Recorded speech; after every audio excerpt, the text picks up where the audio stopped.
Good afternoon. I would like to begin with a quick apology to those of you who have come thinking that you're coming to a pet talk and that Ozzy would be here as the speaker and he would be, oh, I hate to say this, giving out autographs. Ooh. He will not be here. He thought that more interesting than coming and listening to me speak today would be to lay in front of the heater and wait for the fan to come on. But then he thinks that everything is less interesting than laying in front of the heater and waiting for the fan to come on. And today is his birthday, so I did leave him with a special frozen marrow bone as a treat, which is his favorite thing to have. But yes, it's true, I did exploit his celebrity in the hopes that I might maximize the attendance here today, and I do appreciate that all of you have shown up for my presentation. Hopefully, what I will be able to keep a promise for and an expectation is that this will be a brief talk that will be motivational and informative. I wasn't nervous enough until I was told that the two before me were brilliant and I have a high bar to reach. So I will do my best to reach that bar today. And so what I hope to do today is provide a motivational and informative talk on the importance of imagination and creativity in not only academia, but in the life experience. How important is creativity and imagination? And what I have done here over the last 20 years, which is a slight exaggeration, it's only been 18 years, but I figured 20 was close enough and it had more of a authoritative ring, so I went for 20 as opposed to 18. I have taught, most of my mission here has been to integrate the creative process into my teaching, to expose and engage my students, both art majors and non-art majors, to the creative process. And these are just 4 of the courses that I have taught here at the university. There are several more, but I think that these are most relevant to the talk that I'm giving today. The title of which is, you like that? Imagination and the Creative Process, Structure, Form, Improvisation, and Practice, or How Much is 2 + 2?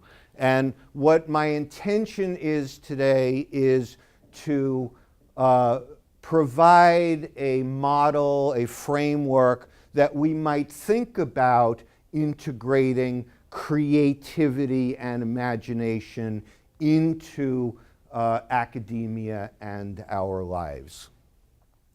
So I would like to begin with a lawyer joke, if you don't mind.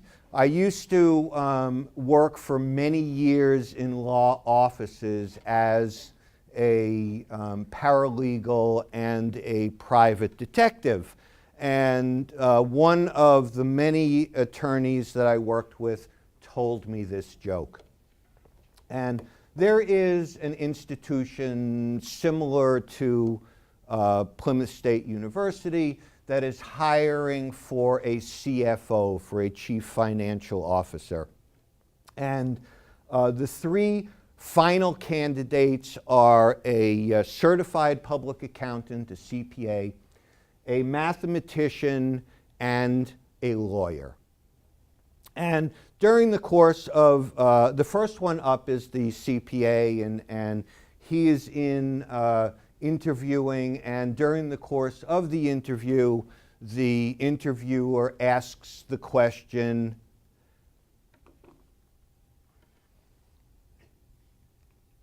how much is 2 plus 2? CPA takes out his balance sheet, takes out his actuarial table, does his assets and his deficits, and comes up with an answer and looks across at the interviewer and says 2 plus 2 equals 4. Leaves the interview. Next up is the mathematician. Mathematician comes in, and during the course of the interview, the mathematician is asked, how much is 2 plus 2? Takes out his slide rule, takes out his abacus, he does his associative and distributive properties on the problem, looks across the desk at the interviewer and says 2 plus 2 equals 4. Next up is the attorney. Attorney sits down across from the interviewer, and during the course of the interviewer asks the attorney, how much is 2 plus 2? The attorney goes to the door and locks it. Goes over to the window and pulls down the shade. Feels underneath the desk for listening devices when he's sure that it is only he and the interviewer that are in the room. He looks across at the interviewer and he says, how much would you like it to be? Ladies and gentlemen, I am willing to overlook the fact that this last person is an attorney because he is the one that I want to hire for the job. How much would you like it to be? He is the one that has given me an answer that shows insight into creative thought, in being imaginative. And if we don't begin to synergize 2 plus 2 and start coming up with a total that is more than the sum of its parts, we are going to be in trouble. We need to find new answers to old questions. And creativity requires the courage to let go of certainties. And this is what we need to do. Let me provide you with a model at which we might understand the application of imagination and creativity in our problem solving. Okay? And the first piece of this puzzle is structure and form. I want to briefly go through this. I have 20 minutes to present, 10 minutes for question and answer, and so some of this will be brief. I am looking at this presentation more as a sketch and an outline which might motivate and inform and inspire further conversation when the presentation is over. But let's think of structure and form. Structure is a house. It is the basic structure of our lives. Form is the type of house. We have all kinds of houses. We have A-frames, we have capes, we have colonials, we have igloos, we have teepees, we have huts. We have all kinds of forms that we have applied to that structure that we needed. The structure gives us an understanding of what our criteria is in order to complete the form for that structure. And here, because I don't think that any presentation would be complete without singing. If you know the tune to this song, please sing along with me. Some of you may know this. Now, some of you may know this from the folk scare of the 60s. It is a Malvina Reynolds song from 1962. Some of you may know it from a recent television show, Weeds, which I know nothing about.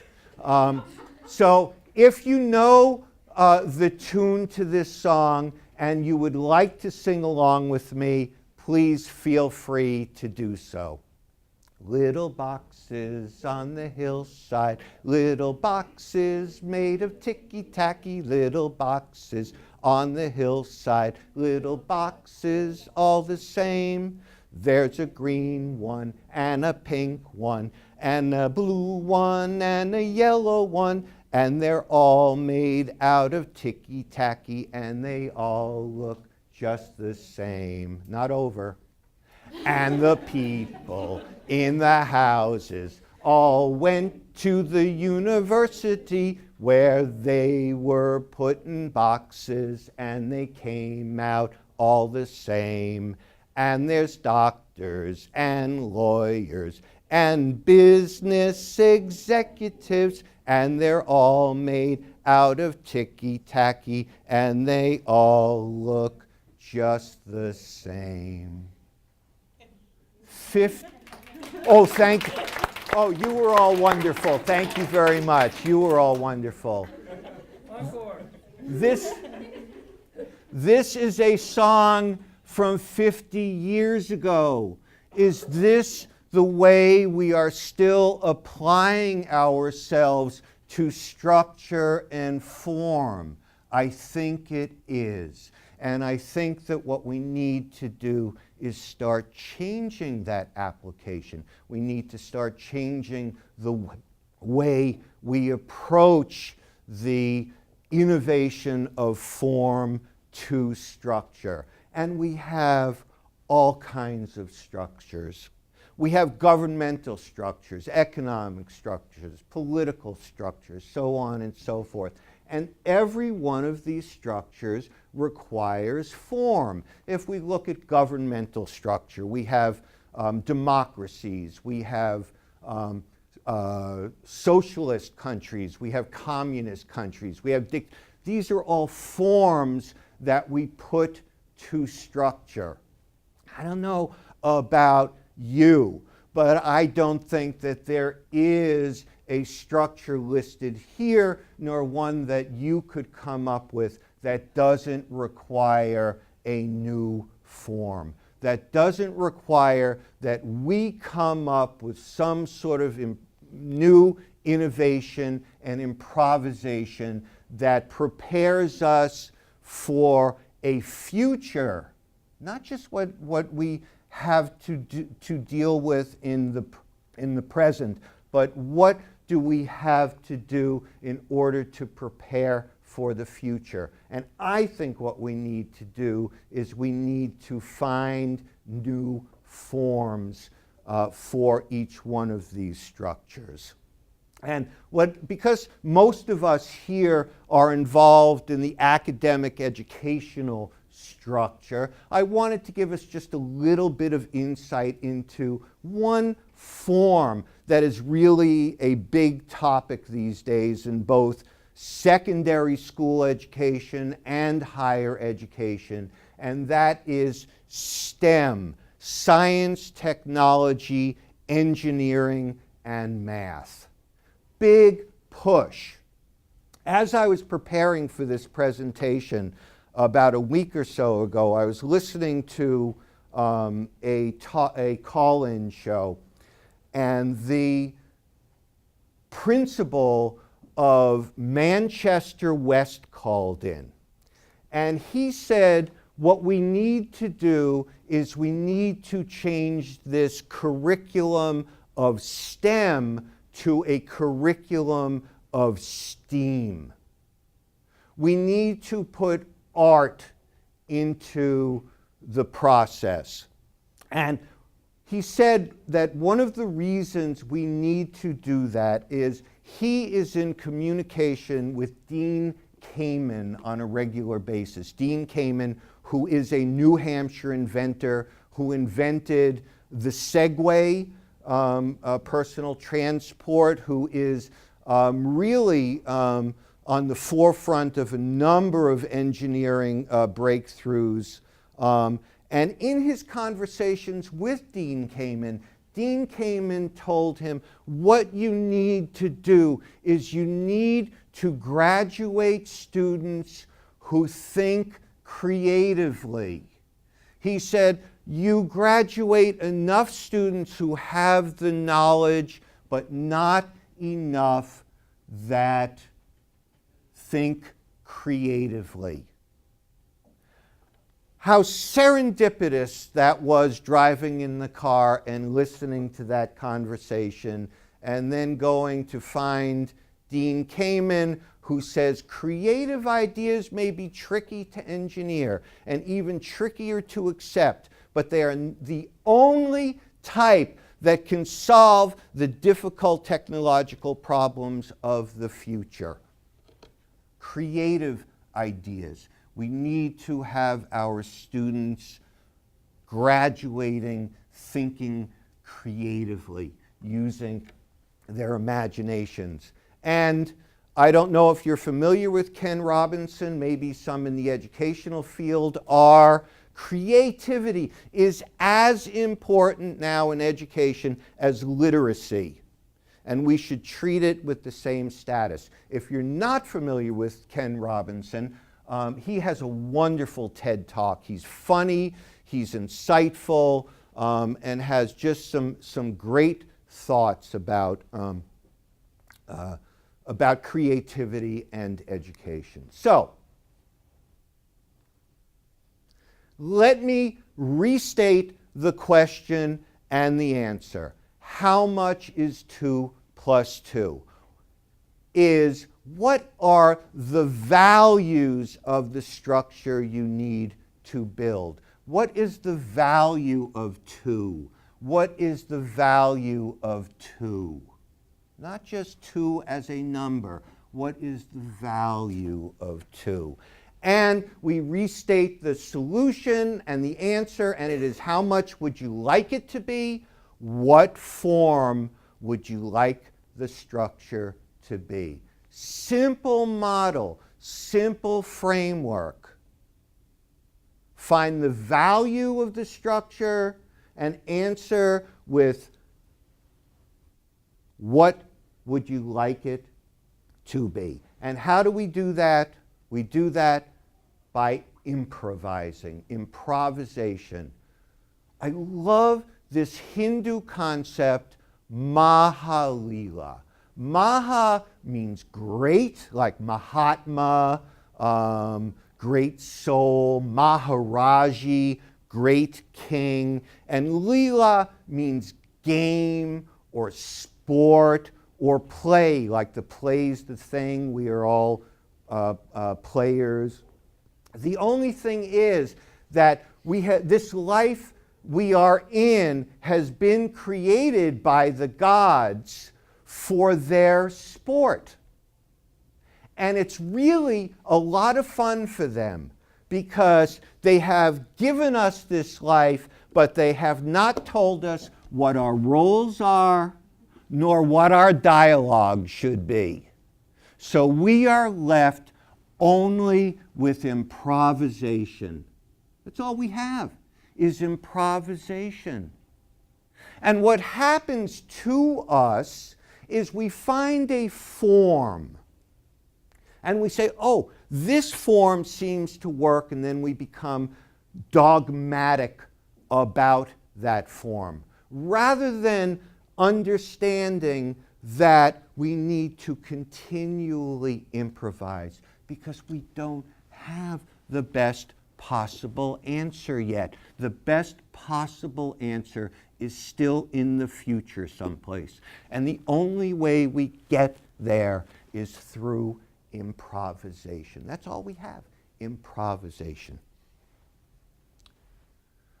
I use this model in my classroom when I talk about the creative process.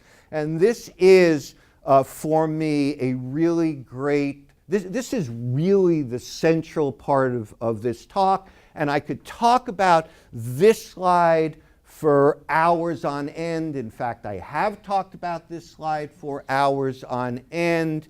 It is the stages of the creative process: preparation, frustration, incubation, illumination, translation into action, and reflection. And please note that the first 5 are from The Creative Spirit, which is a companion book which went along with the PBS television series of the same name, The Creative Spirit. And I have developed the 6-stage reflection. I felt when I used to apply this and teach this as a 5-stage creative process, it was too linear for me, and I really see all things in this life of ours as circular: spherical, atmosphere, hydrosphere, the samsara, the wheel of birth and life and death and rebirth. It all circles around. And I needed, for my own sanity, to bring this to a circular sort of approach. And so I added reflection, which then becomes the first part of preparation for the next thing that we do. But this is the improvisation. This is how we find the new forms, through these stages of the creative process. Now, I hope I remember what the next slide is, because we really try and interfere with this process in our students when they're in kindergarten. Okay? We don't interfere like when we get to, we don't let them improvise up through junior high school, or middle school, or high school, or when we get here at the university. We want to interfere with this process with them when they're 5, 6, 7 years old.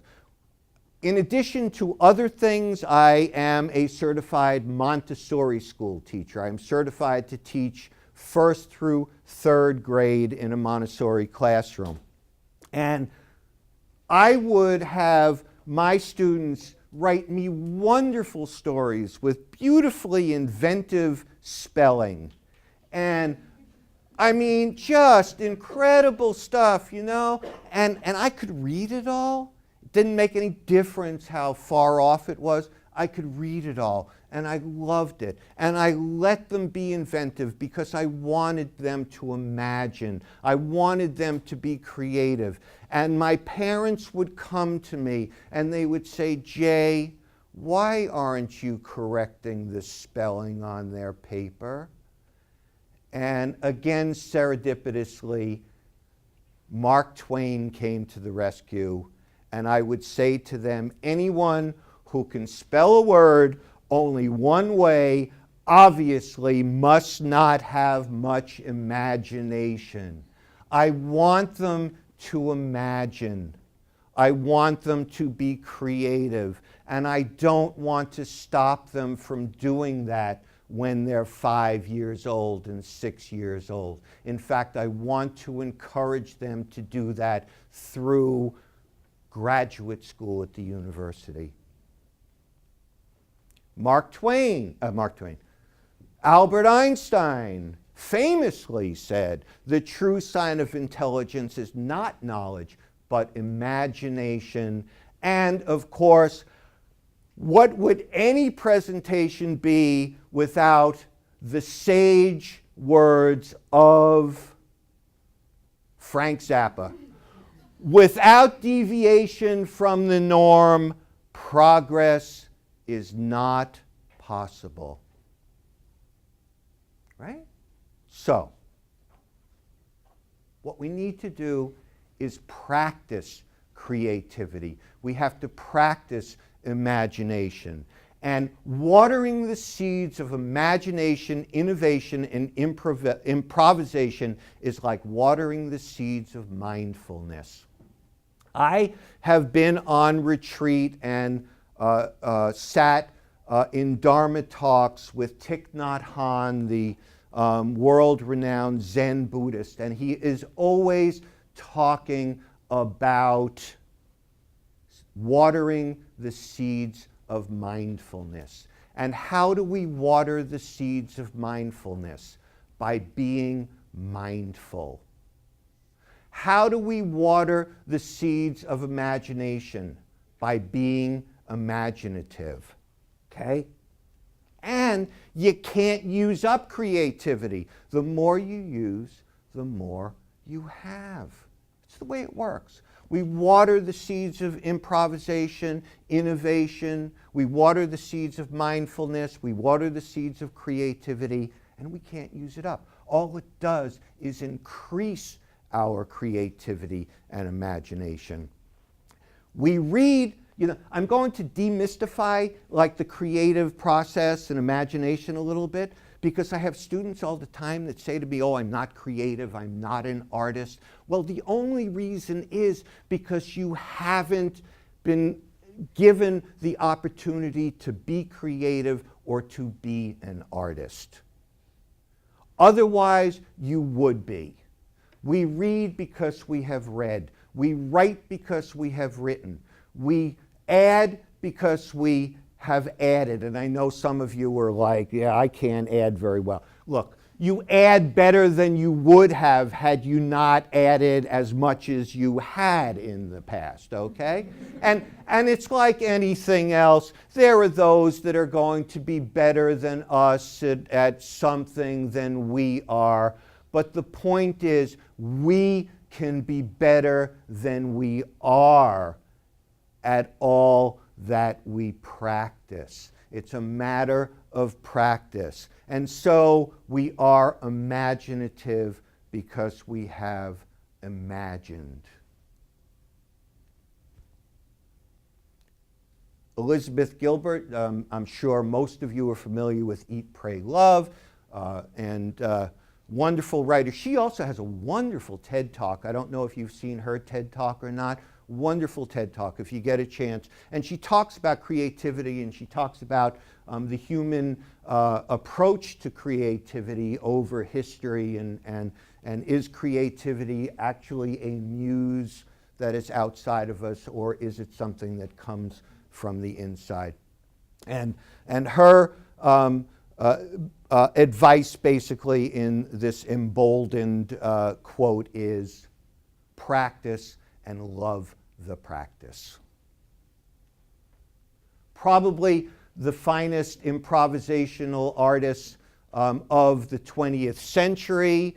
Do not fear mistakes. There aren't any. So what we need to do when we provide an environment for our students, for the people that we work with, to practice, we need to provide a safe environment in which they are allowed to make mistakes. And Miles Davis says, but don't fear mistakes. There aren't any. Back to Ken Robinson, if you're not prepared to be wrong, you'll never come up with anything original. Henry Miller, who says, whoever uses the spirit that is in him creatively is an artist. To make living itself an art, that is the goal. So why are we here? Are we here like to get a job? Well, you want to know what? Being here and learning how to be creative, as I started out, may just be what distinguishes you from the other applicants to get the job, because you are creative. Are we here for the sake of education? Are we here for the sake of enriching ourselves and becoming a human being who can lead the fullest experience as a human being that is possible? And if we want to do that, we need to integrate creative thinking, imagination into our lives. And of course, what would any presentation be without a quote from Jay Moskowitz, who says that art is a metaphor for life. In order to be successful, one must pay attention, have patience, and practice. Or is it that life is a metaphor for art? Okay? Now, I have a couple more slides, and I want to be brief because I really wanted to stay within 20 minutes. I see I've gone over a little bit. But can we teach it? We all Google things these days. I Googled teaching creativity. I had almost 76 million hits in not even a 20th of a second. Not even a 20th of a second. If 1/100th of 1% of those hits is relevant, we still have 75,000 relevant websites that we can go to help us to teach creativity. 48 million in almost half a second and 37.5 million in half a second. We can teach creativity. We can do it. So now, the test. Right? I have to give a test. You know what? I never use PowerPoint. This is like the first PowerPoint I have done in years. But I thought that would help to keep me a little bit organized and might give you a bit more visual support, because I know that some of you are better learners with some visual support. So I have put together a PowerPoint. And I've also put together a test, and I never give tests. I haven't given a test in I can't tell you how many years. But I do have a test today. And I want to talk about teaching to the test just a little bit, because we're like, oh, we're teaching to the test. We can't, wow, I'm going to pull my hair out with teaching to the test. My proposition is that maybe we're teaching to the wrong answer. Maybe we're teaching to the wrong answer. So I have a one-question test for you today. You ready? And what I have done is shamelessly taught to the test. Oh, no. Oh, that's right. There's more stuff that you can teach. You can train, teachable traits. 52 teachable traits of creativity, okay? Here is the test. Please select the best possible answer.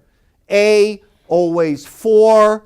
B, an even number. C, always the same number. Or D, how much would you like it to be? I am hoping that after my presentation today, at least some of you will walk out of this room thinking to yourselves that what you always thought as a simple certainty really requires more imagination and creativity in finding the best possible answer for it. So if you would like to make comments, suggestions, continue the discussion, this is my email, and thank you for your time and attention today.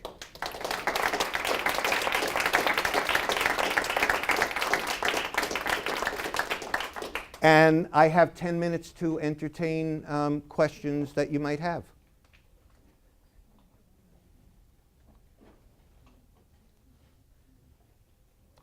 Lindsay. When did you reach this conclusion? When did you come up with the fact that 2 + 2? You obviously you're gonna originally think it's 4, but when was that switch in your head that told you to think of imagine? Yeah, I was thinking about how to put across the point that I wanted to put across in my presentation today. And I remembered this joke, this lawyer joke, which, really becomes something other than a joke, because it really does show our need to be more imaginative. And I'm thinking to myself, okay, how do we make 2 + 2 something other than 4? I could give you an apples added to apples example, if you'd like to have an example of that. People are often accused of, oh, you're mixing apples with oranges, but let me give you apples and apples.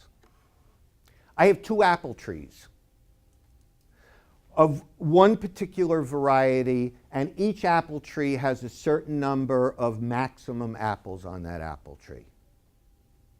I have 2 other apples of another variety that has a maximum number of apples on that apple tree. If I add these trees together, well, I have a number of different possibilities. I have the possibility that I will get less yield from a mix of those trees, but I might get apples that to die for, right? So I might get less apples, but I get apples that are incredibly flavorful. I might mix these apples together, and the value of these apples together might in fact produce trees that give me more than the maximum yield of the trees, but the taste of these apples isn't very good. Do I want to go for more apples and less taste? Do I want to go for less apples and more taste? Is there the possibility of going for more apples and more taste? So what we have to do is we have to look at the value of our numbers, not just numbers. And 2 plus 2 sometimes equals 4, right? If we're in a straight mathematical sort of world, 2 plus 2 usually equals 4. But that's not the world we live in. It's not the world of education. We have quantified education to the extent that our students are no longer human beings. They are numbers. And we have lost the sense of what the value of our students are, and we have given them numbers. And this is something that where did my sort of intuitive sense that we need to come up with answers that are better than the ones that we have would be, all I have to do is look around me and see that we need better answers than what we have. How do we do that? We need to look at those things that we have taken for granted, those forms. And any form that is not open to improvisation, any form that is not open to innovation, any form that is not open to imagination is bound to fail. And so what we need to do is we need to always remember that improvisation. And what I have always tried to do with my life, Lindsay, is make that attempt to not only integrate this idea of creativity and imagination in my teaching and in my work but in everything that I do, in everything that I do. And I'm hoping that you will leave here today with this idea. Next time you see a form, next time you hear a problem, next time you sense something that's a certainty, I want you now to start asking yourselves, how much would you like it to be? Can I change this? I think we all need to start looking at the world, how much would I like it to be, as opposed to, oh, the world is the way it is and there's nothing I can do about it. If I thought that there was nothing I could do about it, I would, and people will tell you that Jay has opinions about things. So any other questions? Does that answer your question? Yes, it does. One more question? Thank you very much. I really appreciate your coming here today.